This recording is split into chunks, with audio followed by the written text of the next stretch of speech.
Hi, എല്ലാവരും സുഖമായിരിക്കുന്നു എന്ന് വിചാരിക്കുന്നു.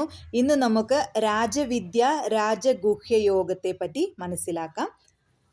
വീഡിയോയിലേക്ക് പോകുന്നതിന് മുമ്പ് ഇന്ന് വരെ എനിക്ക് നൽകിയ സപ്പോർട്ടിന് ഹൃദയത്തിൻ്റെ ഉള്ളിൽ നിന്ന് നന്ദി പറയുകയാണ്. Thank you so much. മയാ തത്മിദം സർവം ജഗദവ്യക്തമൂർത്തിനാം മസ്താനി സർവഭൂതാനി ന ചാഹം തേഷ്വസ്ഥിതഃ. അവ്യക്തമായ രൂപത്തിൽ ഞാൻ ഈ പ്രപഞ്ചമെമ്പാടും വ്യാപിച്ചു നിൽക്കുന്നു. സർവഭൂതങ്ങളും എന്നിലാണ്, ഞാൻ അല്ല സ്ഥിതി ചെയ്യുന്നത്.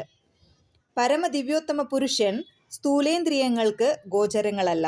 ഭഗവാൻ ശ്രീകൃഷ്ണന്റെ നാമം, യശസ്, ലീലകൾ മുതലായവ ഭൗതികമായ ഇന്ദ്രിയങ്ങൾക്ക് വിഷയീഭവിക്കുന്നില്ല. പരിശുദ്ധ ഭക്തിയുടെ ശരിയായ മാർഗനിർദ്ദേശത്തിലൂടെ ഭഗവത് സേവനത്തിൽ ഏർപ്പെടുന്നവർക്കേ അദ്ദേഹത്തെ അറിയാൻ കഴിയൂ.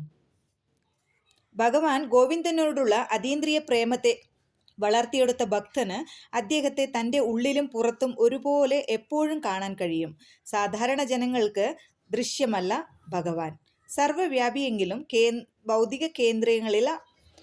ഭൗതികേന്ദ്രിയങ്ങളാൽ ഗ്രാഹ്യനല്ല അദ്ദേഹമെന്ന് ഇവിടെ അവ്യക്തമൂർത്തിന എന്ന പദം കൊണ്ട് വ്യക്തമാക്കുന്നു.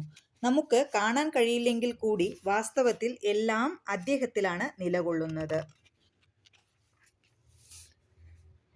അദ്ദേഹത്തിൻ്റെ രണ്ട് വ്യത്യസ്ത ശക്തികളുടെ ആധ്യാത്മികമായ ഉത്കൃഷ്ട ശക്തിയെയും ഭൗതികമായ അധമ ശക്തിയെയും സങ്കലനമാണത്രേ.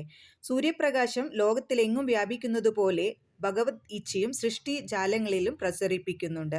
ഈ ശക്തിയിലാണ് അവയുടെ നിലനിൽപ്പ്. Thank you so much.